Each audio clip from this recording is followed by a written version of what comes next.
பெரியப்பா, இதுக்கு மேலேயும் உண்மையை மறைக்காதீங்க பெரியப்பா. பிரபுவோட ரியல் கேரக்டர் என்னன்னு ஆதிரை கிட்ட சொல்லிடுங்க. இது ஒரு பொண்ணோட வாழ்க்கை பெரியப்பா. எதையுமே சொல்லாம மறைச்சு அவ வாழ்க்கையை நாசமாக்கிடாதீங்க பெரியப்பா. சொல்லுங்க பெரியப்பா. பிரபு அண்ணன் 10 லட்சம் ரூபாய் பணத்துக்கு பயந்துதான் ஓடி போயிருச்சா?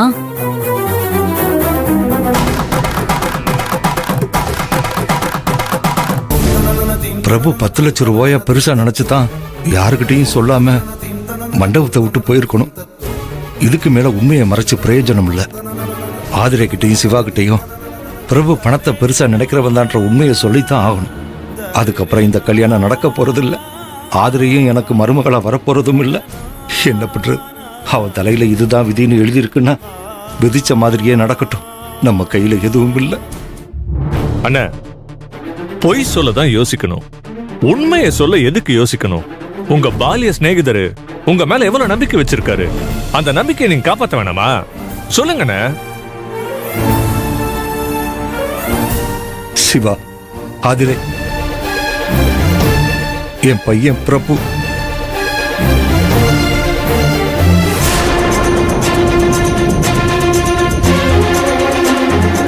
அப்பா.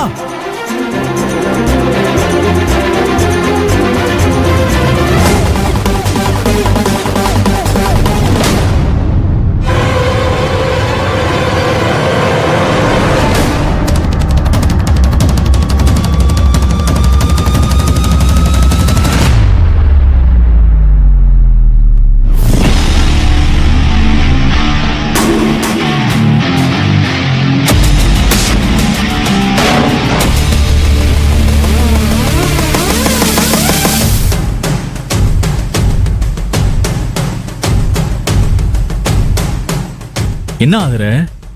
எல்லாரும் என்னதானே தேடிட்டு இருந்தீங்க? மாப்பிள்ள ரெடி, தாலி கட்டலாமா? மாப்பிள்ள இருங்க, அவ்வளோ ஈஸியெல்லாம் தாலி கட்டிட முடியாது. முதல்ல எனக்கு 10 லட்சம் ரூபாய் பணத்தை கட்டு கட்டா எண்ணி வச்சுட்டு அதுக்கு அப்புறமா பொண்ணு கழுத்துல தாலி கட்டுங்க. 10 லட்சமா?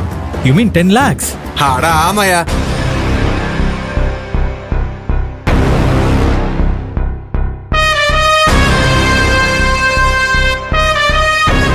10 லட்சம் ரூபாய்க்கு எங்க போவான் அந்த கஞ்சப்பைய? சித்தப்பு, உனக்கு சின்ன ஆப்பா இல்லாம பெரிய ஆப்பாவே வைக்கட்டுமா? இப்ப பாரு. யோ தாடி, நீ என் மாமா கிட்ட கொடுத்தது 10 லட்சம். அதுக்கு 1 மாசம் வட்டி 50,000. ஆக மொத்தமா கூட்டி கழிச்சு பார்த்தா 10,50,000. அதை கொடுத்துட்டா நான் ஆதர கழுத்துல ஜாம் ஜாம்னு தாலியை கட்டலாம்ல? கட்டலாம்.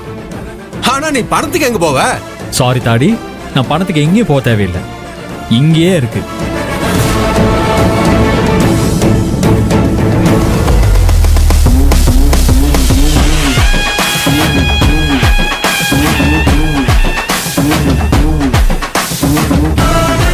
மாமா, இந்தாங்க மாமா, இதுல 10,50,000 ரூபா இருக்கு. இது அந்த தாடிக்கார மூஞ்சில விட்டறிஞ்சு வெளியே போடான்னு விரட்டி அடிங்க.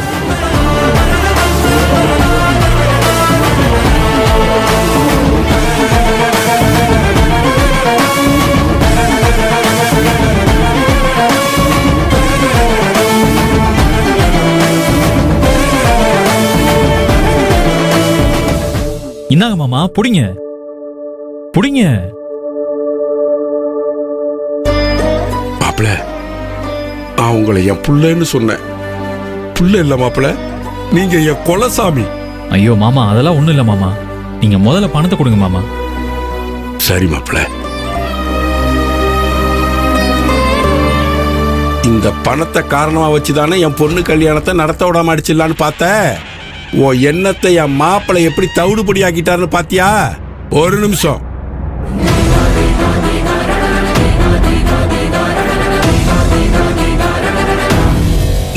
இந்த பணம் புடி. நான் கையெழுத்து போட்டு கொடுத்த டாக்குமெண்ட் எங்க?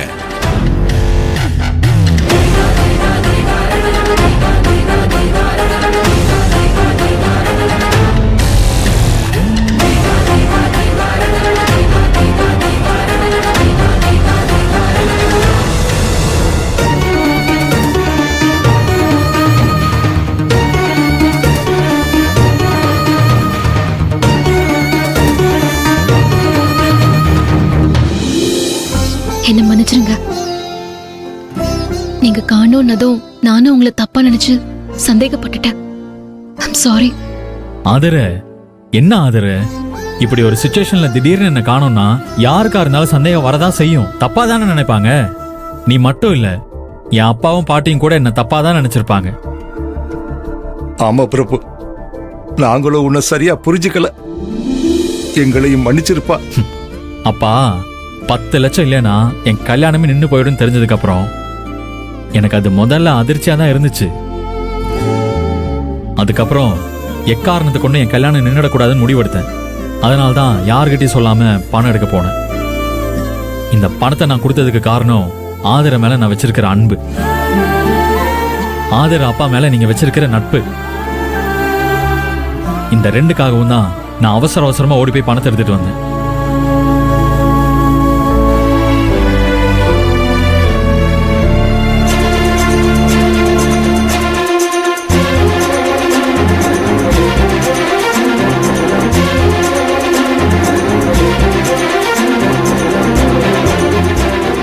அகலியா, இதை புடிமா.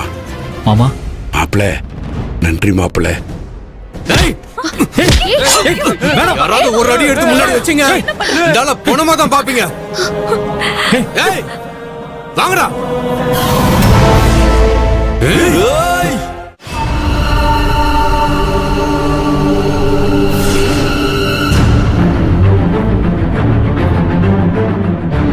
என்ன பாக்குற ஆதர? நான் கொடுத்த பணத்தை நீ திருப்பி கொடுத்துட்ட. ஆனா நீ கொடுத்த அடிய நான் திருப்பி கொடுக்க வேணாமா? நான் உங்க அப்பனை இங்க இருந்து இழுத்துட்டு போக போறேன். முடிஞ்சா காப்பாத்திக்க. டேய், இவனை காப்பாத்த யார வந்தாலும் போட்டு தள்ளுங்க. ஏய், போ. தள்ளு. போ.